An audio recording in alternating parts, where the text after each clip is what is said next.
رسول اللہ صلی اللہ علیہ وآلہ وسلم نے فرمایا ولا حسد، حسد سے بھی اپنے دل کو پاک صاف کر لینا چاہیے، مبارک مہینہ آنے والا ہے۔ حسد کا مطلب کیا ہے؟ اللہ کے فیصلوں پہ ناراض ہونا، یہ حسد ہے۔ اس میرے بھائی کو اللہ ذوالجلال نے گاڑی دی، مال دیا، عہدہ دیا، بلندی دی، حسد کیا ہے؟ میں جل کے راکھ ہو جاؤں کہ اس کو ملا ہے تو ملا کیوں ہے؟ اللہ نے تجھے پوچھ کے دینا، وہ مالک ہے جس کو مرضی دے دے۔ تم یہ کیوں نہیں کہتے یا اللہ اس میرے مسلمان بھائی کو تو نے دیا ہے، یا اللہ اس کی حفاظت فرما، اللہ تو نے ہی دیا ہے نا، تو مجھے بھی عطا کر دے۔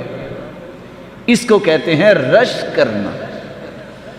تو مومن رش کیا کرتا ہے، حسد نہیں کیا کرتا۔ اور اس لیے کہا جاتا ہے الحسود لا یسود، حاسد کبھی بادشاہ نہیں بنتا۔ کائنات کے اندر سب سے بڑا اپنی جان کا دشمن انسان وہ ہے جو حاسد ہوتا ہے۔ کیوں اپنی جان کا دشمن؟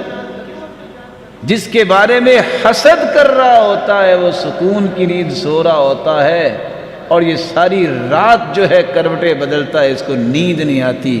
اللہ تعالیٰ اس سے زندگی کا سکون چھین لیتے ہیں۔ یہ دوسرے کے بارے میں جل رہا ہے، سمجھتا یہ ہے کہ اپنے دل کو آگ لگاؤں گا جلے گا اس کا دل، یہ اس کی خام خیالی ہے، جلتا اپنا ہی دل ہے۔ اپنی زندگی کو پارا پارا کر لیتا ہے، دوسرے کو نقصان نہیں پہنچاتا۔ امام اصمعی کہتے ہیں کہ میں نے ایک آدمی کو دیکھا، اس کی عمر تھی 160 سال، چہرے پہ بڑی رونق ہے۔ میں نے اس سے پوچھا وہ اتنی لمبی عمر آپ کی، ابھی بھی تو مسکرا رہے ہو، جسم بھی تیرا تر و تازہ ہے، راز کیا ہے؟ تو اس نے جواب دیا ترکت الحسد وبقی الجسد، میں نے آج تک حسد نہیں کیا، اللہ نے میرے جسم کی وہ لذتوں کو باقی رکھا ہے۔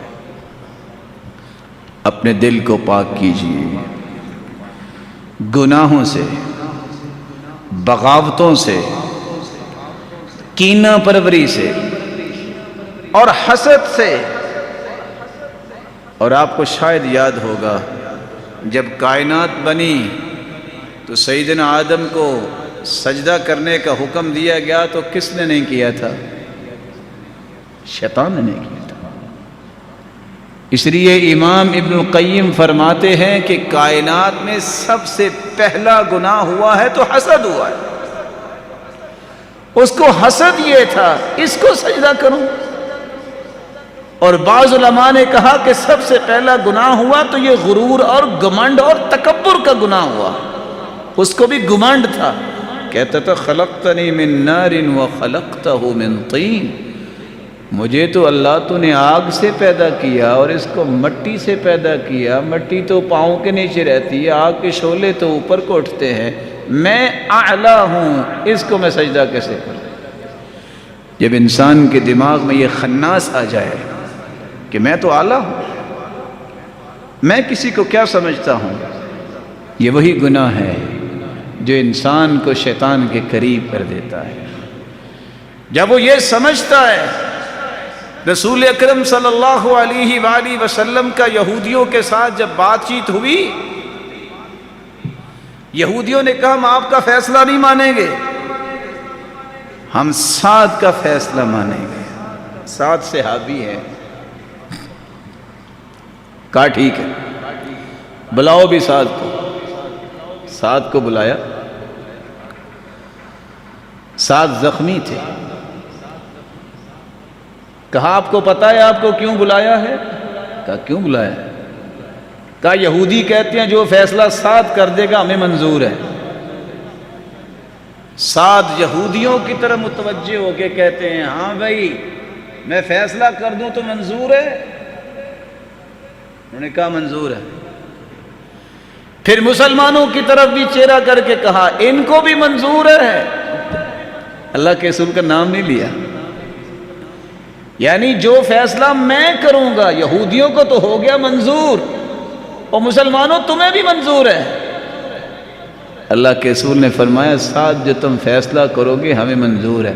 فیصلہ کون کر رہا ہے؟ صحابی۔ کون کر رہا ہے؟ کن کے درمیان کر رہا ہے؟ یہودیوں اور مسلمانوں کے درمیان۔ اور کون موجود ہیں؟ کون سی ہستی موجود ہے؟ محمد مصطفیٰ۔ یہ ہے ایمان کی وہ رنگ کی کیفیت۔ سعد نے فیصلہ کر دیا۔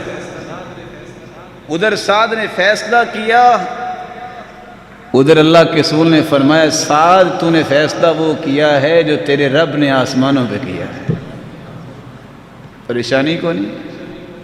کبھی ایسا بھی ہوتا ہے کہ صحابی کا فیصلہ اور ماننے والے صحابہ اور پیغمبر بھی ساتھ ہوں۔ تواضع کی یہ وہ حد ہے جو کسی کی سمجھ میں آ جائے تو کبھی اس کے دل میں غرور اور گمنڈ اور حسد نہیں آتا۔ رسول اکرم صلی اللہ علیہ وآلہ وسلم نے تو ایسا دل بنایا جس کی آج مجھے اور آپ کو ضرورت ہے۔